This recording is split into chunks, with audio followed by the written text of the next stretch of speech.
Bagian ini akan dibahas tentang tahapan riset kualitatif ilmu psikologi, yang mana uraian lebih jelas ya, pada tahapan terkait dengan menggambarkan secara tepat pengertian metode penelitian sebagai suatu prosedur penelitian yang bersifat sistematis. Kita tahu bahwa metode penelitian adalah prosedur sistematis untuk mengungkap suatu fenomena dalam ruang lingkup keilmuan. Nah, sehingga metode penelitian bertujuan untuk mendapatkan kebenaran tentang pemahaman, penjelasan, peramalan, dan rekayasa terhadap suatu fenomena atau objek fenomena, di mana dalam psikologi objek fenomena adalah proses mental dan perilaku sebagai inti kegiatan ilmiah. Nah, ada beberapa tahap-tahap riset kualitatif dalam psikologi yang pada terapannya harus bersifat sistematis. Itu yang pertama adalah bagaimana peneliti harus merumuskan suatu masalah penelitian. Untuk selanjutnya, yang kedua adalah pemilihan metode penelitian untuk menjawab atau menyelesaikan rumusan masalah tadi. Nah, di dalam pemilihan metode terdapat juga bagaimana sebenarnya data itu akan dikumpulkan dan dianalisis. Nah, ketika kemudian data sudah dianalisis, barulah kita sebagai peneliti menuliskan laporan hasil riset. Nah, pada setiap kegiatan penelitian, pasti peneliti akan memulainya pada bagaimana peneliti mengidentifikasi suatu masalah atau problem. Nah, masalah ini tidak hanya masalah sosial, tapi juga konteksnya pada masalah penelitian. Nah, masalah penelitian ini kemudian difokuskan ataupun dirumuskan dalam beberapa pertanyaan. Nah, rumusan atau pertanyaan ini disebut sebagai pertanyaan penelitian atau rumusan penelitian. Nah, di sini peneliti harus menggambarkan secara jelas apa yang menjadi keinginan atau apa yang menjadi kebutuhan dari peneliti untuk dilakukannya kegiatan penelitian tersebut. Nah, sebagian besar sebelum peneliti merumuskan suatu pertanyaan atau merumuskan penelitian, maka terlebih dahulu biasanya peneliti akan menjelaskan apa yang menjadi urgensi dari penelitian itu dilakukan, atau kita menyebutnya sebagai latar belakang penelitian. Nah, di latar belakang penelitian atau latar belakang masalah atau identifikasi masalah dari penelitian tersebut, setidaknya itu berisi yang pertama adalah gap atau kesenjangan yang ada. Disebut kesenjangan karena ada perbedaan atau adanya jarak antara sesuatu yang ideal dan sesuatu yang seharusnya ada atau sesuatu yang harusnya menjadi realitas.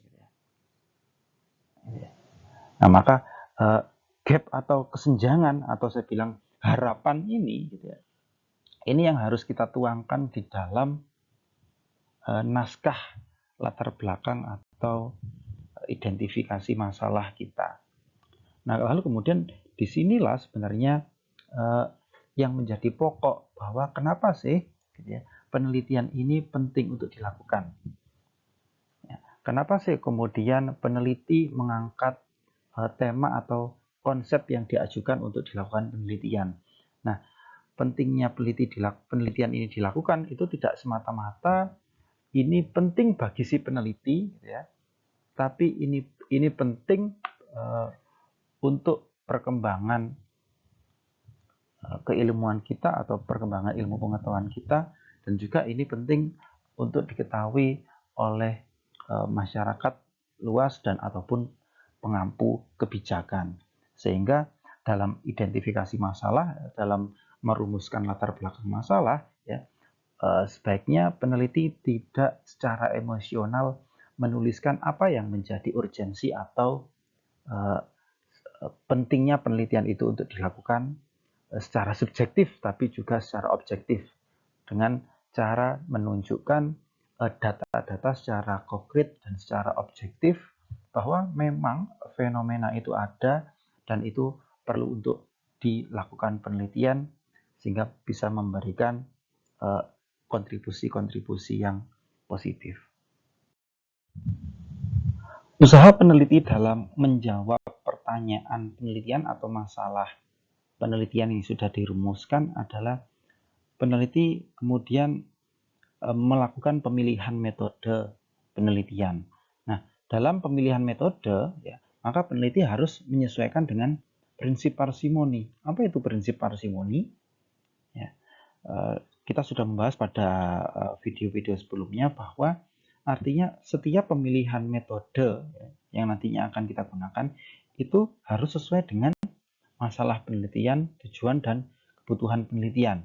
Nah, ketika kemudian kita sudah tahu ya apa yang menjadi masalah, tujuan, dan kebutuhan, baru kemudian kita merumuskan metode. Nah, di dalam metode maka ada unsur-unsurnya, yaitu yang pertama adalah pendekatan yang kita gunakan. Ya, tentu konteks ya masalah penelitian kita itu harus kita dekati secara interpretif atau interpretatif. Nah, lalu kemudian unsur selanjutnya adalah model. Nah, model atau model penelitian itu sama halnya atau setara ya saya pikir gitu ya. Itu dalam terminologi riset kuantitatif adalah rancangan atau desain penelitian. Lalu kemudian kita tentukan secara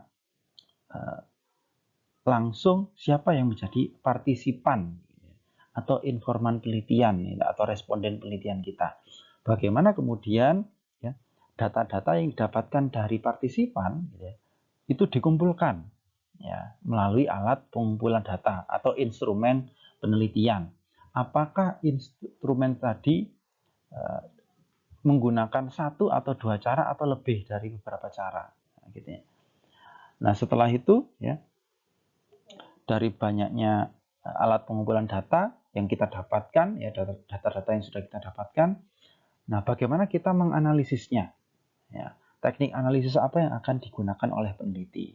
Nah, selanjutnya setelah sudah dianalisis, ya, bagaimana kemudian kita bisa memiliki bukti keabsahan dari data analisis kita tadi. Nah, dalam bagian metode, maka kita bisa menentukan model-model penelitian kualitatif ya, sesuai dengan rumusan masalah kita ya atau latar belakang masalah kita. Nah, model-model itu bisa kita pilih. Gitu ya. Di antaranya yang pertama adalah apakah kita akan menggunakan penelitian lapangan. Nah, penelitian lapangan ya, itu merupakan prosedur pengumpulan data dan analisis data lapangan. Ya, karena berasal dari lapangan secara langsung gitu ya, grounded gitu ya.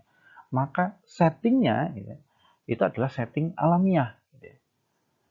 Bahwa partisipan gitu ya, pada konteks budayanya ya, pada konteks demografisnya, pada konteks historisnya ya, mereka memiliki setting yang alamiah. Ya, sehingga kemudian tujuan dari penelitian lapangan itu adalah untuk mengembangkan teori baru.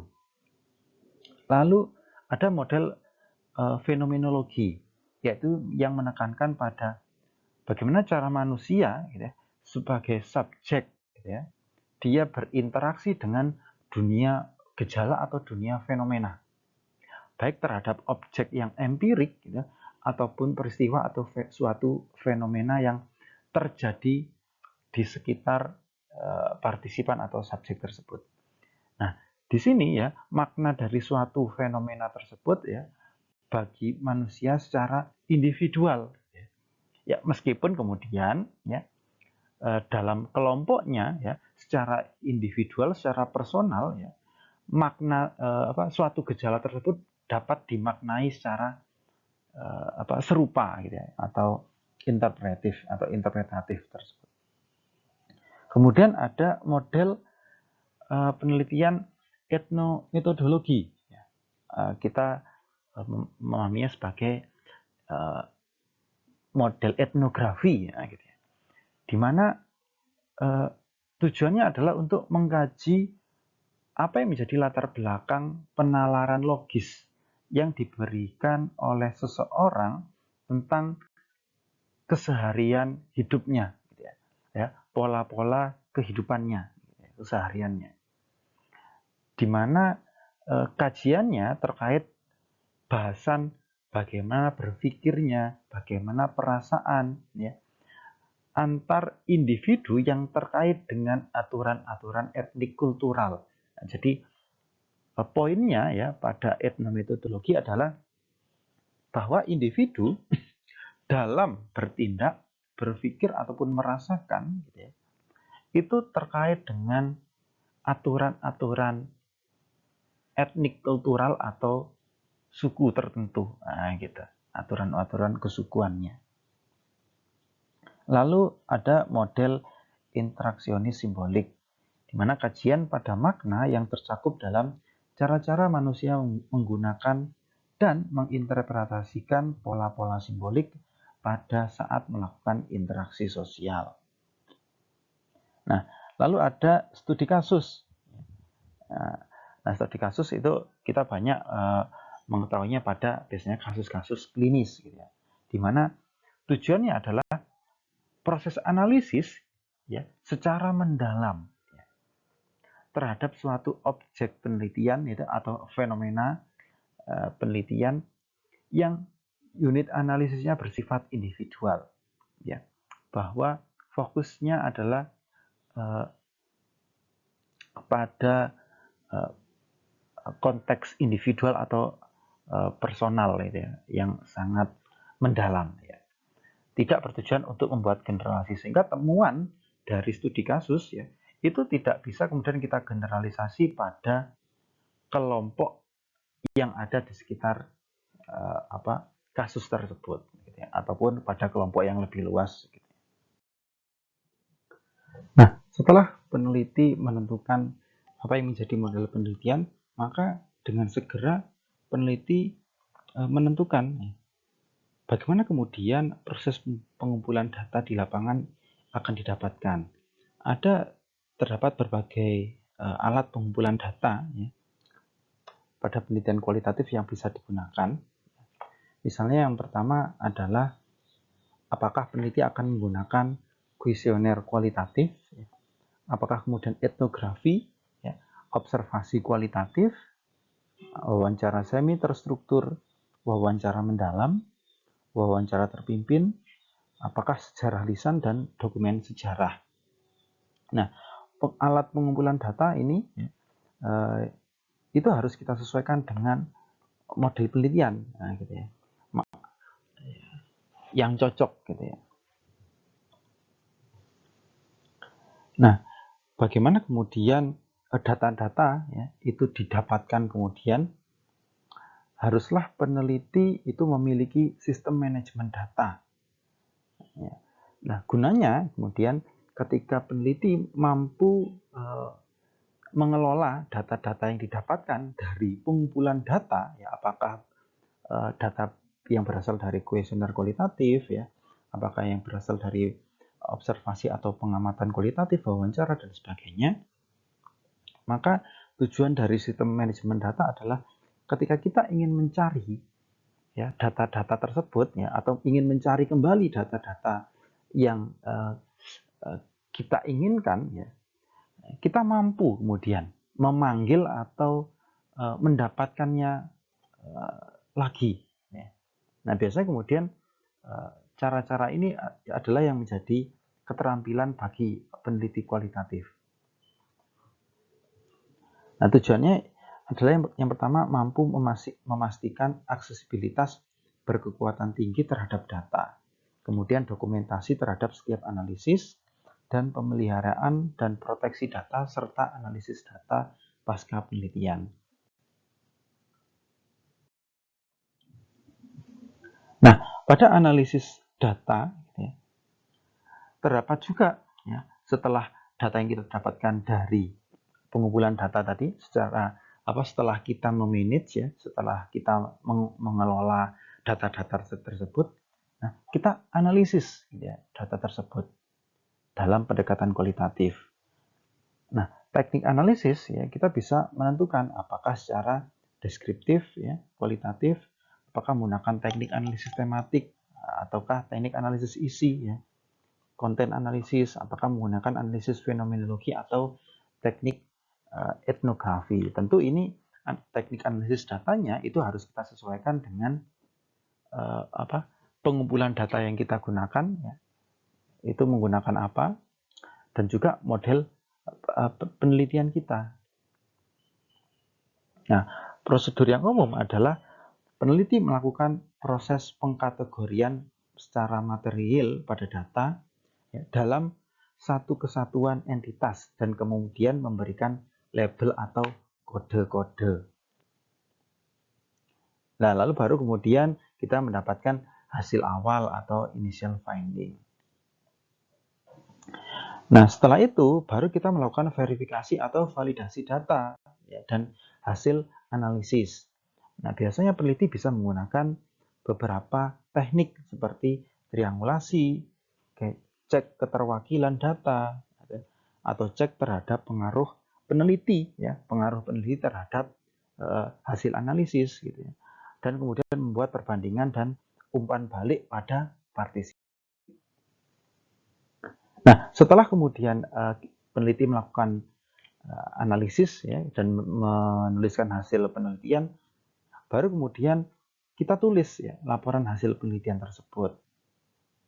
Bahwa kedudukan metode riset kualitatif yang bersifat marginal dalam dunia psikologi, ilmu psikologi, maka terkait dengan struktur laporan ya, dalam metode penelitian itu dituliskan secara fleksibel atau dilaporkan secara fleksibel.